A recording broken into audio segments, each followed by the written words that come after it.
and many thanks everyone for dialing in this morning. Much appreciated. So on this slide here, just giving a shout out to my current affiliations and my mentors. Moving on to the next slide, I just want to give a shout out to my funding and disclaimer notices.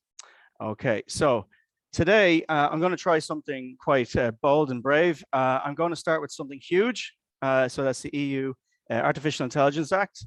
And then I'm going to try, and by the way, I'm going to make great use of this green cursor, which I perfected overnight. So to help guide eyes around the slides.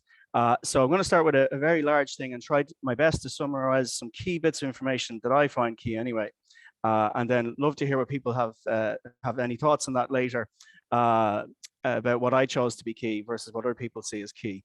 And then I'm going to drill down into something that's a small aspect, but is in the Act, which is bias monitoring. And within that, I'm going to do a small aspect. So we're going from something very large to very small in the space of 40 minutes, hopefully. And I do want to keep it to around 40 minutes because my big aspiration is to give a third of this time this morning over to the audience for participation, because this is certainly not something I'm going to solve on my own. Okay, so it was mentioned to me recently that we could be dealing with the new GDPR here. And that made me think that maybe we're building upon existing legislation, or are we breaking new ground? And this is an open question that I'd welcome people's thoughts on at the end of my talk today. But for me, it's kind of both. So like some sectors might feel like they're over-regulated as it is, like the medical device sector, whereas other sectors maybe they're under-regulated, like security, for example. So this act very much builds upon existing legislation, but it also very much goes into new territory that hasn't yet been legislated for. So it goes, it's not just a new GDPR, it is its own name in its own right. But as I said, this is an open question, and depending on which sector you're in, you may be worried about this legislation from a duplication and an over-bureaucratic, overburdened perspective, or you may be wondering, oh God, this is something we now have to deal with for the first time, and how are we going to get to grips with it? So the motivation for why the act is coming in, well, so the question I have for all of us is this obvious? Okay, so depending on what people know about this area, about artificial intelligence, you may have read some things in the news in the past about cases that have come out. There are many examples. There's the Amazon Recruiter example. Another one for Amazon is the Alexa, where a 10-year-old girl asked Alexa for a challenge, and so Alexa suggested they take a penny and stick it in a plug socket. So there are examples like that. There are closer to home. There's the Leaving Cert and the A-level grade predictions that were brought in the first year of the COVID pandemic. And then also some of you may be not just harping back to the past, but you might be worried about the future. Something that was brought to my attention recently is the fact that social media data may be used to improve credit scoring and credit reference scoring. So basically, I leave this as a question to anybody in the audience who is not sure whether the motivation is sound for this act, but I'm coming around to the opinion that it is more than not a good idea. So moving into the key bits as I see it in the act, and everything I'm going to present in the first half of the talk is taken directly from the act. People can reference and go back to it if they want. Or read the numerous blogs that have emerged as a result of this. So within the Act, they have a memorandum at the start, and they talk about things like this. One of the things that came out for me is this extensive consultation. And I'm going to just highlight what really stood out for me in relation to this. And that is the fact that of the 1,200 or so contributions that were received on foot of a white paper in the build-up to producing this draft legislation, there were more voices from the private sector than from the public sector. May not be surprising, but I just thought it was interesting. And the numbers are there on your screen to see in descending order from highest contributors in terms of categories down to lowest. Now, given that that's kind of our stakeholder group, and so those the over 1,200 contributions, what were they after? So there was general agreement for new legislation. However, as the stakeholders wanted a precise definition for AI, and they also wanted risk profiling for different AI systems. And so following on from that, a risk-based approach was prepared to just a blanket regulation that covers all sectors in the same way. And finally, business associations in particular were in favor of regulatory sandboxes. And I'll just dwell on this for a second, because the regulatory sandboxes, for those that are not aware, is kind of like a safe space within the regulation. Its idea is to promote innovation and not have the regulation stifle it. So the aim for this is it's aimed at SMEs and startups, but basically it provides a safe space where when you enter that sandbox, you can develop an AI system and not be in fear of being hit by every aspect of the AI Act. Okay, so it's there for kind of like creating a safe space to do like an RCT, even a randomized controlled trial with respect to development of AI systems. And they're pitching it as if it's going to be a benefit to SMEs and startups that would tend to struggle initially in terms of regulatory burden. So that is in there. Now, so what do they want? They wanted a definition of AI. So here it is. This is what the Act has produced in Annex 1. And you'll see that machine learning in all its guises is covered. And then we have logic and knowledge-based approaches. And then we're down to statistical approaches, where I've come from a statistical background. So I'm caught here in part C for sure, and I'm moving into part A. So some people might be surprised at how broad this is, and how something you're doing now, which you didn't think was AI, but actually is considered AI from the point of view of the Act. Another thing is the risk profiling. So today, Quan very helpfully suggested I go get myself a two-dimensional pyramid. So here we go. So at the top here, we've unacceptable risks. I'm going to speak towards this in a slide or two's time. And then we've got high risk, which is the main focus of the Act, in the sense that anything considered high risk is going to have to undergo a mandatory assessment, and it's going to be regulated.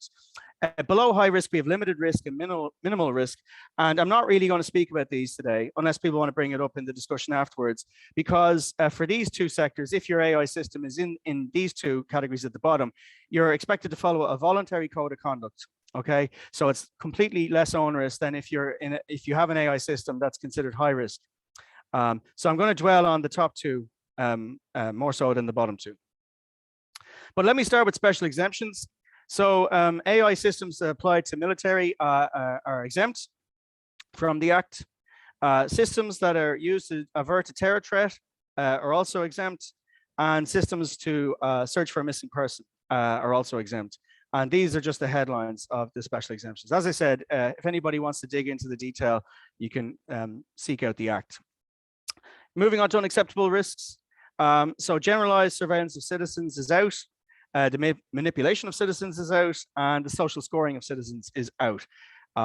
So that's fairly well. It's big in the headlines system, but you might be wondering, actually, will this work in practice? So hold that thought if you have such a thought. Now, moving on to what they do consider high risk, and I apologize, this is going to be my most wordy slide, but I'm just going to outline 8 key areas where, if you have AI operating in these areas, you will be the target of a mandatory confirmatory assessment.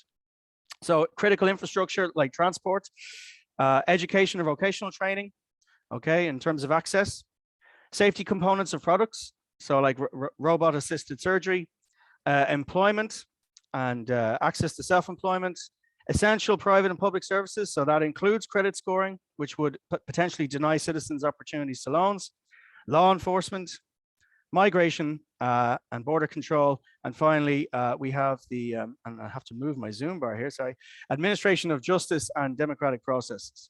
So there's a lot going on there, and I apologize, that is my most wordy slide, but just to give you the extent of which AI systems are considered high risk and need to undergo conformity assessment. So here are the steps for the conformity assessment. So if you happen to have an AI system in one of those 8 areas that I just outlined, you'll have to undergo a conformity assessment. And there's a little asterisk here on this step 2, and that's because for some AI systems, you'll need to involve a notified body.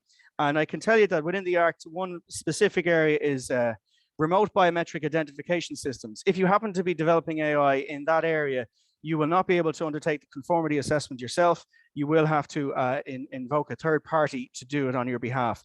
But other providers of AI systems in other sectors that consider high risk can undertake the conformity assessment themselves. Once the conformity assessment is completed, it will be registered with an EU database, and then it's signed off with a declaration of conformity, and that particular AI system will bear the CE marking, and it is then placed on the market, so to speak. Now, if there are any changes, well, it says substantial changes that happen, or any substantial degrading of the AI system over time, then we resort back to step 2 and we go again. Now, once the conformity assessments are up on the database and the products are on the market, we enter the market surveillance authorities, the MSAs. And the MSAs will be picked by each member state, has the privilege to designate their who they want to be as their market surveillance authority. As a starter for 10, the Act suggests that would be the Data Protection Authority residing in each member state of the European Union. So that would be the Data Protection Office for us here in Ireland. And so the job of the MSAs when they're up and running is they have to ensure that the AI systems are indeed conforming, and that there hasn't been substantial degradation or changes to what they said they were going to do when placed on the market. In order to do that, they need to be granted full access to all data and documentation. So they do have wide-ranging powers here to get involved with AI system providers. And this is key for me. So this bit here, personal data may be processed where strictly necessary for the purposes of bias monitoring, detection and correction in relation to high-risk AI systems. So this is absolutely key, because what this says to me and within the Act, and it is only one small part of a very large document, that personal data is not being ruled out. It's actually being ruled in for the strict purposes of bias monitoring, which given my line of research at the moment, this is crucial. Okay, and I've highlighted bias monitoring because that's where we're going in the second part of my talk. So personal data and bias monitoring are a thing, and the Act says so. Now, I thought you might be interested in some costs of compliance that the EU Commission have put together. This is their best guess, as it were. So they reckon that to undertake the conformity assessments, estimated cost could be around 6,000 to 7,000 for that. Human oversight then on an ongoing basis thereafter per year is estimated to be between 5,000 and 8,000 euros. And then finally, verification costs, which could come in if a MSA comes after you and is investigating your AI system, that could be another 3,000 to 7,500. Okay, so I've taken these numbers direct from the memorandum at the top of the Act, and people can seek it out there if they want to read more about it. Possible punishments, I'm just going to highlight the top headline. So the highest fine possible is either 30 million euro or 6% of total turnover globally, and it's whichever number is higher. Okay, and that's for being in contravention of the regulations. Now, just one more thing on the member state supervisory authorities, which will probably be one and the same with the market surveillance authorities. The Act also has an estimate about what it's going to take for each of the member states authorities to do their job.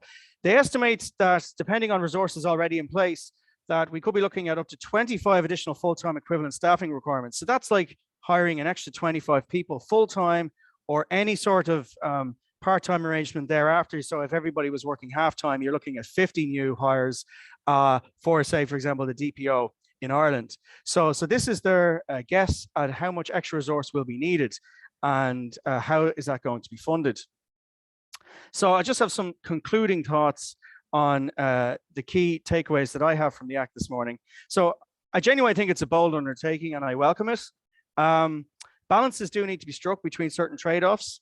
So for the AI system providers, it's the trade-off between regulation and innovation.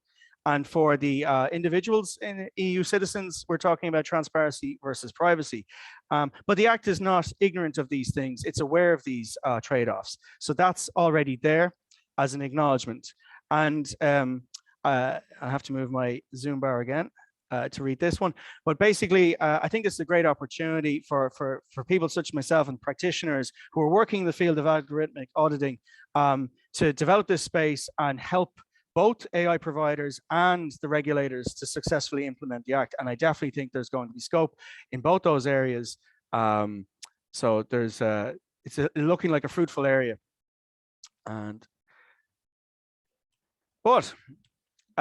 So this one is a big one for me. There's no specific mention of social media algorithms. And some people may have read some stuff in the news about social media in the past and how it might actually be having a manipulative impact on how people vote, or how people say, go looking for wellness information and end up being suggested to read anti-vaccination material.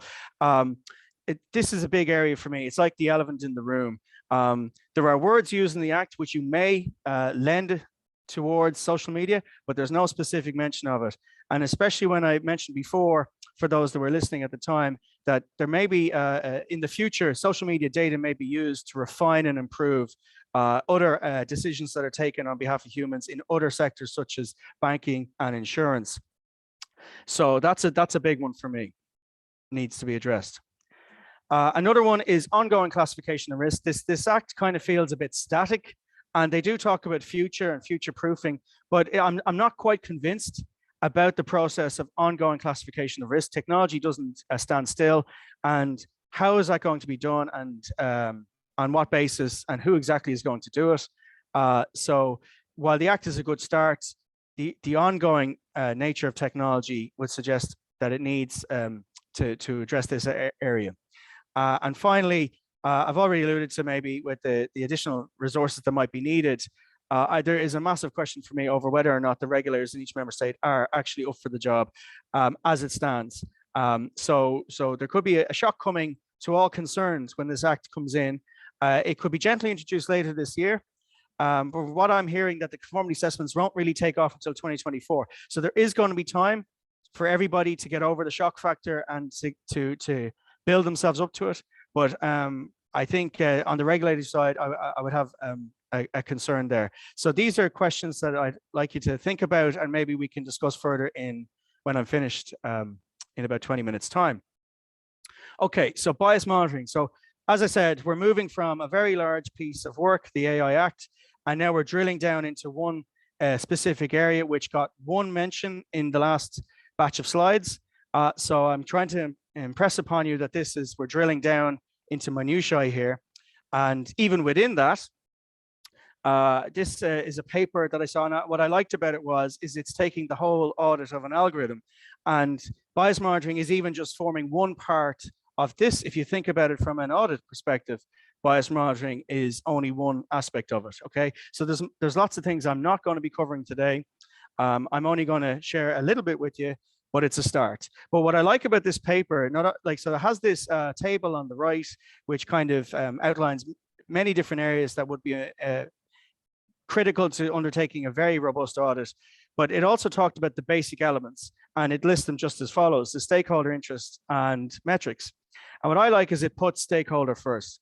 So we never get away from the fact that stakeholders, and by stakeholders, I mean human beings, when we come to audit any AI system, the first thing we should do is draw up a list of the stakeholders involved, their interests and their rights. And that is key. And then only once we've got that done should we get into the world of metrics.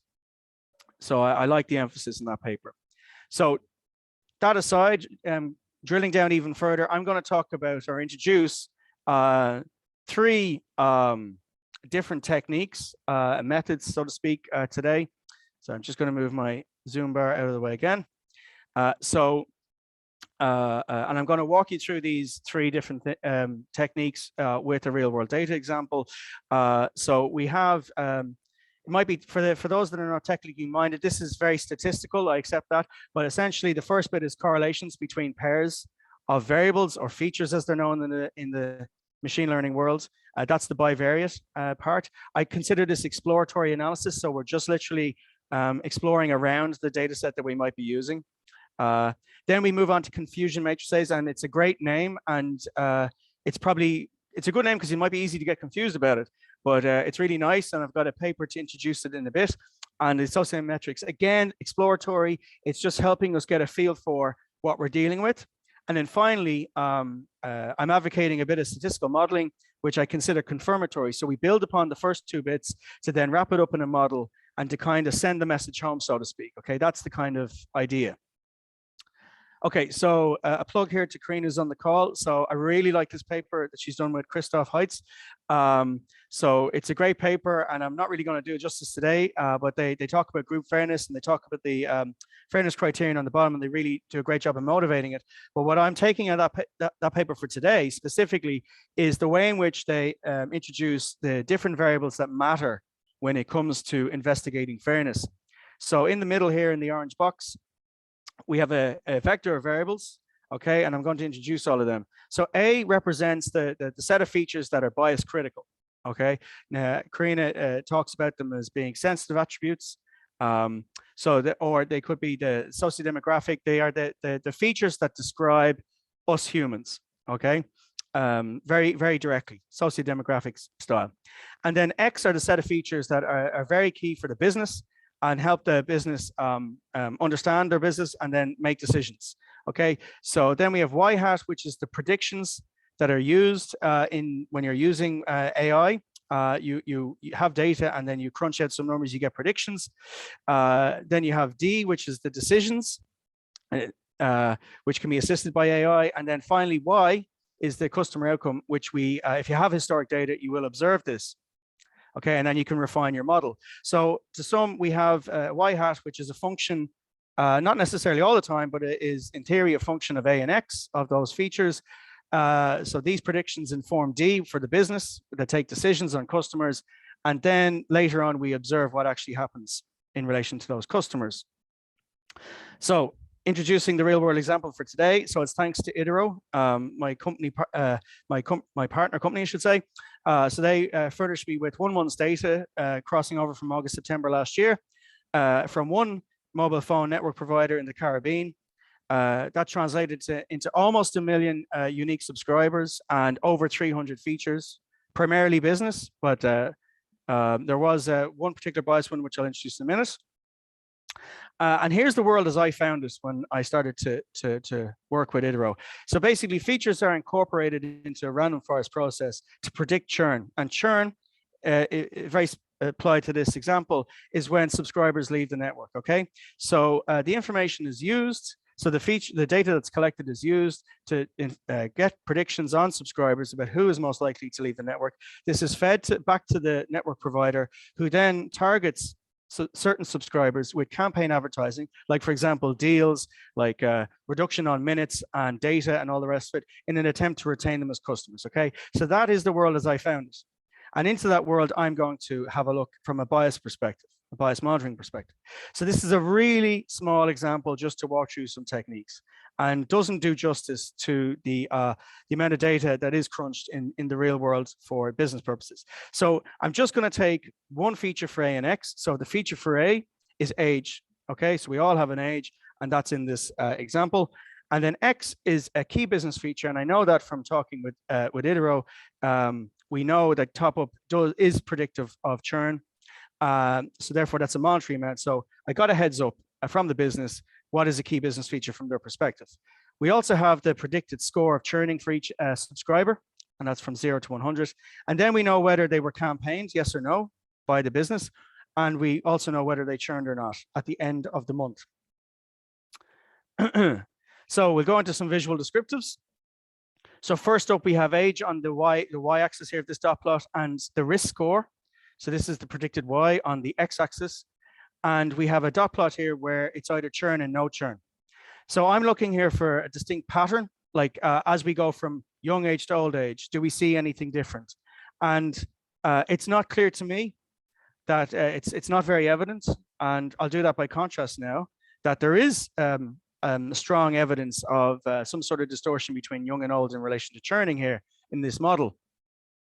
And here's the contrast for me. So if we look at bottom right for top up, again, risk scores on the x-axis, there looks like there's a trend here, all right.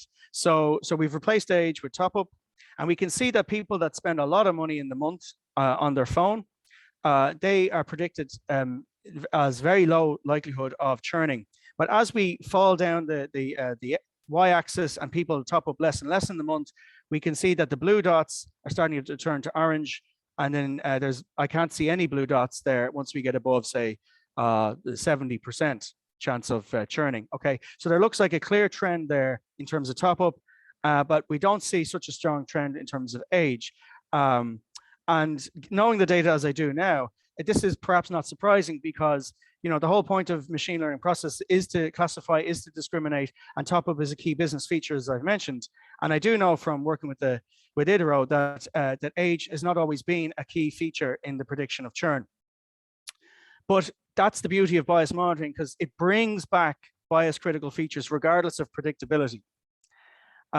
Just to complicate matters on a visual scale, if we blend age into the top up graph, so we have the same setup as the top, so top up on the y-axis and risk score on the x-axis. So we still see the overall trend. But what I wanted to try and establish here in a convoluted way, apologies if it's not very clear on your screen, is we just blend in some young and old. So we split age on the median age value of 46.29 decimal years. So anybody above that is considered old and anybody below that is considered young. No offense to anybody in the audience here. It's just a starter for 10. We took the median. But it's not clear if I just focus on, say, the churners for young and old. So that's blue for young and green for old. There looks like there's a mishmash up here, and there doesn't look to be a clear pattern as to whether it's one over the other. Okay, so this is kind of conditionalizing the top up one in relation to age. Okay, and this is something I want to get to because for me, when it comes to bias monitoring, I think we are going to have to look at the interaction between bias critical and business critical features to avoid doing a disservice to the business and the operation that they have. Okay, so moving into the first technique. So what am I trying to achieve with the correlation analysis? Well, essentially, I want to get in reality, we would do this for all features, but today I'm only going to show you the 5 that I introduced in the previous slide. But you want to get a sense of the associations between bias critical and business critical with the decisions the business takes and with outcomes that happen afterwards. Okay, but there's a byproduct by doing this, and you get a sense of feature importance. You also it also forms part of like a data audit, if you will.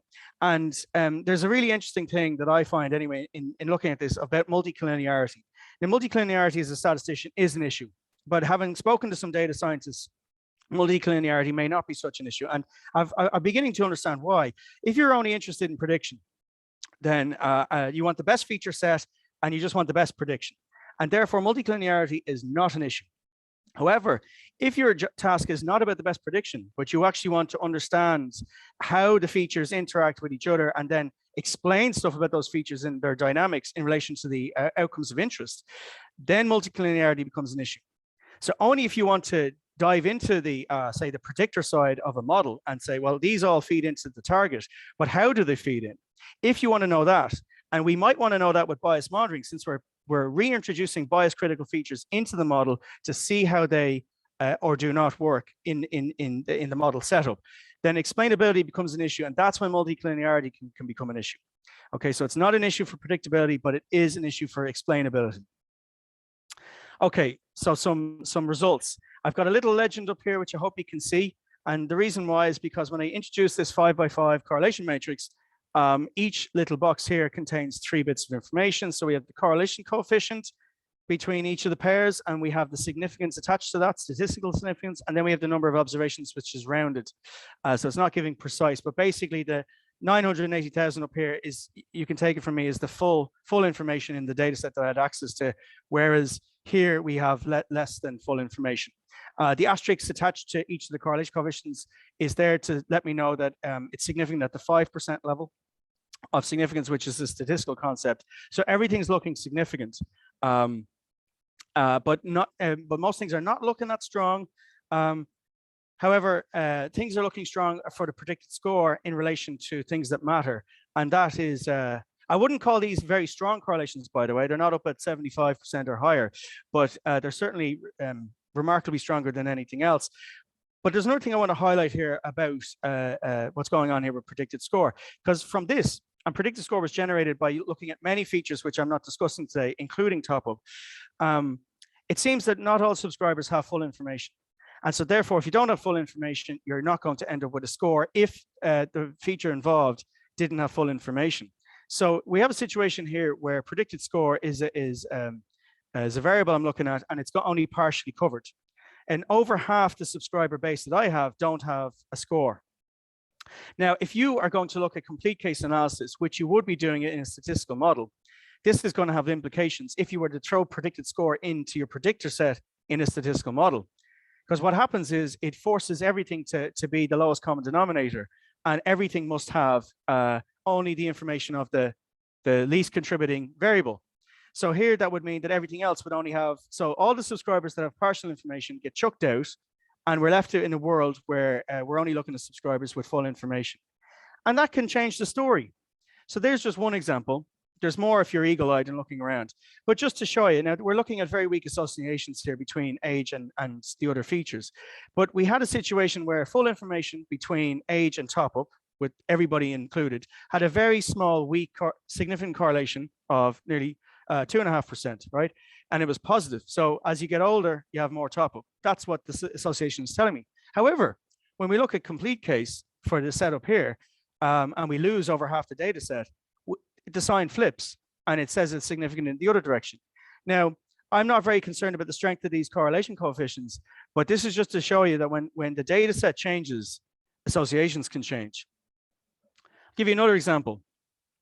Say, for example, we knew that some of the data was dodgy, or it needed cleaning before we started accessing it. So top up, for example, I know in this case has a lot of zeros. Now they could be meaningful or not, but just to use it as an example, and this is where discussion with the business client is key as to whether or not values are meaningful or not. It's all part of the data audit. But if, for example, say you wanted to transform that data because they weren't meaningful, well, if you took a log, and there are other ways of transforming features, you can categorize them rather than get rid of the continuity of them. But I'm going to stick with a continuous type setup here. So I took a natural log transformation of the top-up feature. And by doing so, if I didn't know it, I lose almost half the data set again. How come? Well, that's because if you take log of 0, it becomes a nan, not a number. So I then lose nearly half the data set by doing so. And I've also then flipped the sign between age and top up. Okay. And of course, just to complete the set, because I've now truncated it from both a transformation of a feature and also we knew already the predictive score didn't contain full information across all subscribers, we now have a complete case scenario, if you ever needed to analyze in that environment, of 400,000. So just by transforming top up, we lost an extra 20,000 observations. Okay. And just highlighting age, because it's the bias critical feature we're looking at here. You can see across the line, if you compare this column with over here, we are changing associations. And again, I'm not so concerned about the strength of these correlations are so weak. So there's a question mark there, but the signs have flipped. So it just goes to show how minor tweaks, or they may be considered minor tweaks, can really change things up. Now, moving on to confusion matrices. So a colleague of Karina's, Tim Raz, he did a paper, again, on group fairness, the focus is on confusion matrices, and he really sets it up nicely for me. And if we're over here on the left, you'll see that basically how you set it up is you have your predictive score, you stratify it between high and low, and then you have your true label for us as churn. So that's like yes churn, no churn, okay? So then you can get this 2x2 table whereby you can then count, you just literally count up the subscribers. So the subscriber was deemed highly likely to churn, and they did, they would be in the A cell. And likewise, if they were low, there was a low likelihood of them churning and they didn't, they'd be in the D. And that's the one I'm going to focus on today, because many metrics fall out of this.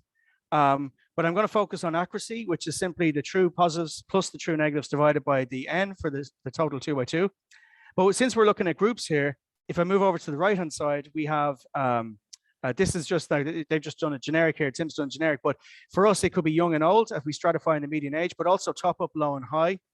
Okay, and then it goes even more matricey if that's even a word, but you basically stratify young and old, but by low and high top up. So you can long and low top up, young and high top up. And so as you can see, this can really scale up.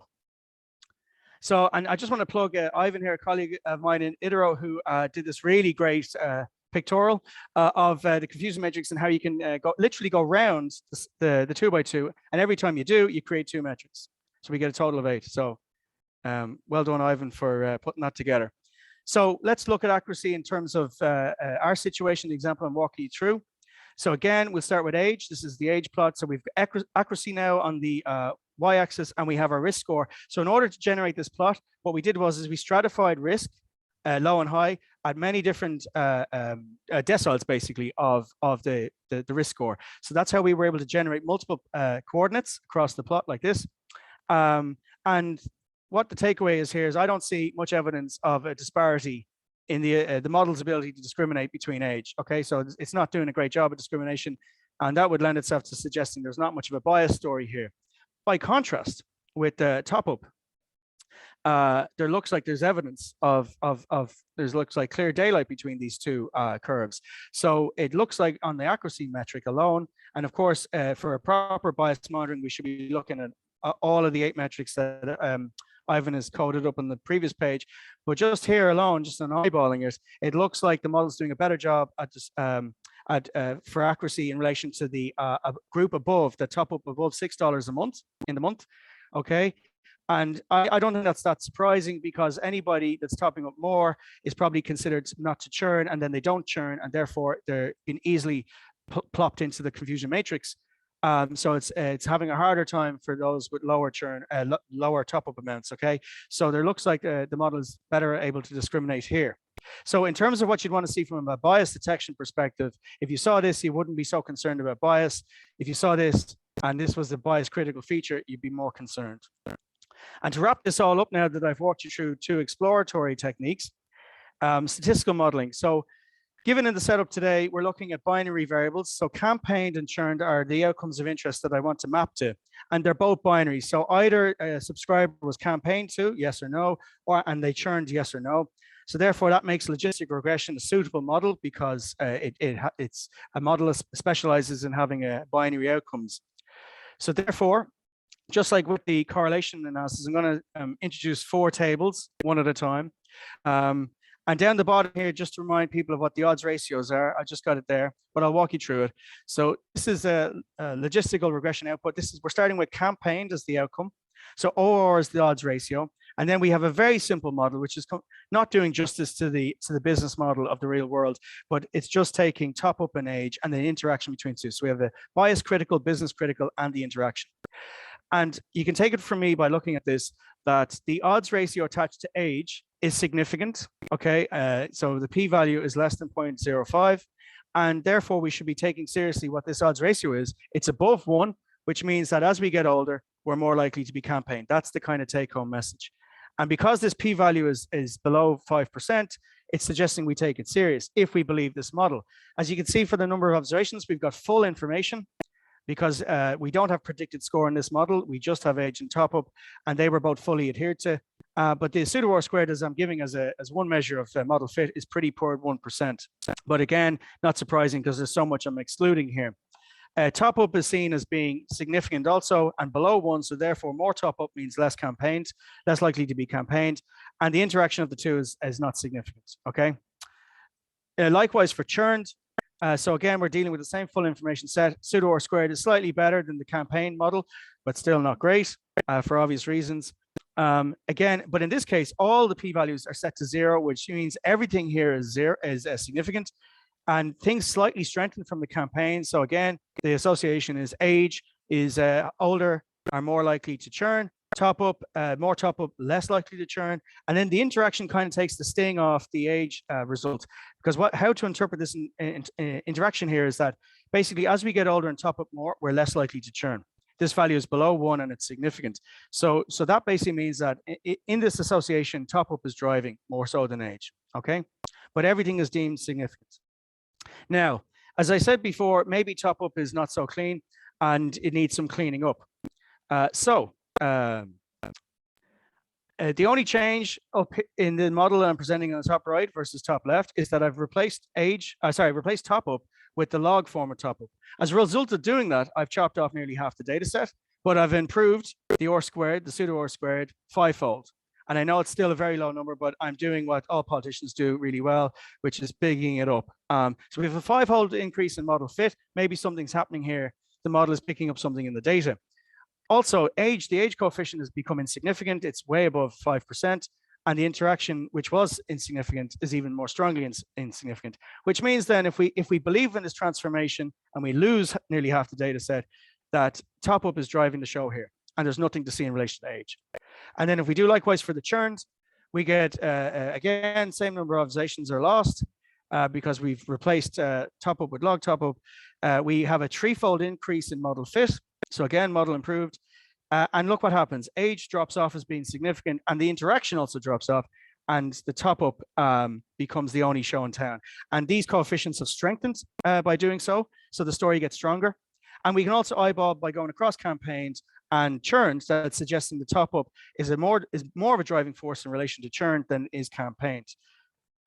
So that's just from eyeballing the data. Okay, so what we're trying to do here, what I'm trying to do is from the techniques I've just shown you, is build a toolkit or like a framework in Python so we can scale this up both computationally and handle the massive amount of data that we will be dealing with and have been dealing with in the real world. I've shown you a very small example today just to walk through some examples to keep it manageable for myself.